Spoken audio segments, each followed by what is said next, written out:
एक बार की बात है, एक गांव में गरीब किसान अपनी पत्नी के साथ रहता था। उसके पास एक गाय और थोड़ी सी खेती के लिए जमीन थी, जहां वह दिन भर अपने खेतों में काम करता था। तब कहीं जाकर उसे खाने के लिए अनाज मिलता था। इस तरह से किसान अपना किसी तरह जीवन गुजारा करता था, जिस कारण से किसान की पत्नी हमेशा अपने भाग्य और भगवान को कोसती रहती थी कि ना जाने किस जन्म का पाप इस जन्म में भरना पड़ रहा है, जो कि गरीबी में जीवन जीना पड़ रहा है। पत्नी की बातों को सुनकर किसान मन ही मन खुद को और अपने भाग्य को कोसता रहता था कि न जाने कब उसके किस्मत का भाग्य बदलेगा। एक दिन की बात है, दोपहर का समय था। किसान खेतों से आकर अपने घर पर अपनी पत्नी के साथ खाना खाने जा रहा था कि इतने में एक साधु महाराज भिक्षा मांगते हुए उसके दरवाजे पर पहुंचे और भिक्षा मांगने लगे। तो इतने में किसान घर के बाहर आया और बोला, साधु महाराज, हम सभी पहले से इतने गरीब हैं और किसी तरह अपना जीवन गुजार रहे हैं, और ऐसे में हम आपको कहां से दान दे? हमारा साथ तो ऊपर वाला भी छोड़ चुका है। ऐसी ही ज्ञान भरी कहानियां सुनने के लिए हमारे इस चैनल को सब्सक्राइब जरूर करें और वीडियो को लाइक करना ना भूलें। गरीब किसान की बात सुनकर साधु महाराज उसके स्थिति को समझ चुके थे और बोले, क्या तुम सच में अपने को गरीब मानते हो? ईश्वर पर से तुम्हारा विश्वास उठ गया है? तो साधु की बातों को सुनकर किसान बोला, हाँ महाराज, हमारे साथ कुछ ऐसा ही है। अब आप ही चाहो तो आपके आशीर्वाद से शायद हमारी किस्मत बदल जाए। तो किसान की यह बात सुनकर साधु महाराज ने कहा, ठीक है, जैसा हम कहते हैं ठीक वैसे ही करते जाओ। तो गरीब किसान बोला, क्या करना होगा हमें जिससे हमारे अच्छे दिन आ जाए और हमारी गरीबी दूर हो जाए? तो साधु महाराज बोले, ठीक है, आज से वह काम करना पड़ेगा जिससे ईश्वर तुमसे प्रसन्न हो। सबसे पहले अपनी गाय को बेच दो और गाय के बदले मिले पैसों से अनाज खरीद कर ले आना। साधु की यह बात सुनकर किसान भौचक्का रह गया। उसके पास अपनी खेत की जमीन और एक यही गाय तो सहारा है, इसे भी बेच देगा तो फिर करेगा क्या? तो साधु उसे समझाते हुए बोले, अगर मेरे बताए हुए रास्ते पर चलने से तुम्हारा कुछ भी नुकसान होता है तो उसकी भरपाई मैं कर दूंगा। अब जो कहता हूँ वैसा करते जा।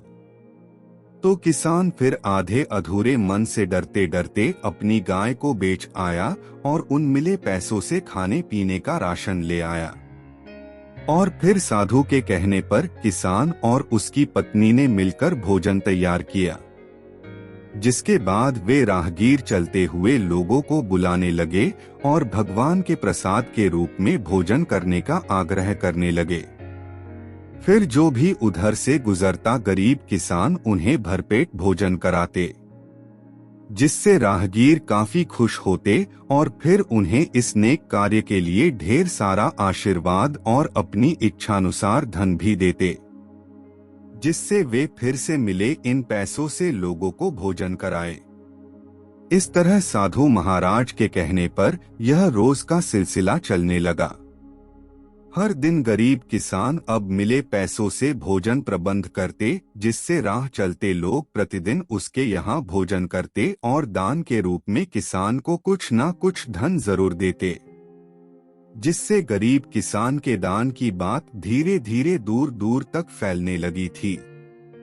फिर बड़े बड़े नगरों के सेठ, साहूकार, व्यापारी, राजदरबारी, जो कोई भी उस गांव से गुजरता उस किसान के यहाँ ही भोजन करता और बदले में किसान को इस महान कार्य के लिए ढेर सारा धन भी देते, जिससे धीरे धीरे गरीब किसान मिले पैसों से अमीर होने लगा और अब एक गाय के बदले कई ढेर सारे गाय खरीद लाए और अपने भोजन कार्य को भी बढ़ाने लगा।